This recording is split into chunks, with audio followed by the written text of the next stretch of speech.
Coach, How much different? last year injuries kind of took a toll on the back end of the defense. What's it like just to have a number of healthy guys right now? Well,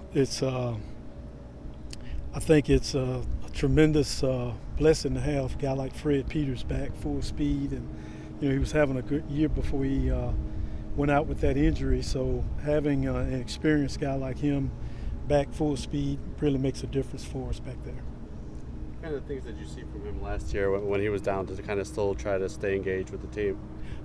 He was playing beat up, and playing in some pain, which you play defensive back in the Southeastern Conference, you're going to play with some pain, but he's a tough kid. He was fighting through it, and he went as far as he could before something had to be done. How interchangeable are guys like, we've seen Colin Duncan and Fred play different spots. How interchangeable are those guys this year? I think it's very important. You want your older guys to be able to play with more, to be able to play more positions than one, strictly because of what you said earlier about injuries. So if injuries do happen or something happens in the middle of the season, you have older guys that have a lot of experience out there.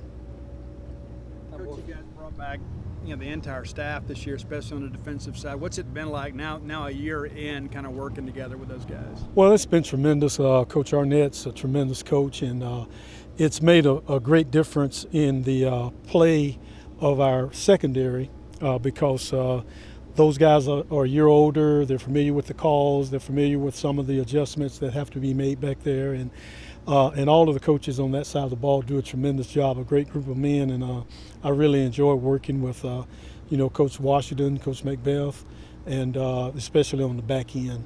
How refreshing is it this year? I know it's still a virus is out there and have to deal with it, but it's a lot different, isn't it? Yes, it is. Yes, it is, and the kids, they just love to play football. They don't get caught up in all the things that they can't control, but they love being out there playing football, especially here at Mississippi State. Coach, we mentioned the defense. It's broken down a little bit different, with Coach Brock doing the Sams and Zach doing the Mikes and the Wilson, you're doing the nickel. Do you think having that many defensive coaches and all those eyes on the film is an advantage to you guys? Well, I think it's very important because you play different teams with different style of offenses. Some teams play with a tight end. Some teams play with two tight ends. Some teams play with no tight ends. One running back, two running backs. Every week you're playing a different dynamic, and adjustments have to be made. In the middle of the week with game plans and doing different things like that. So especially on the back end, you have to really be sound in what you're doing so that you don't give up big plays.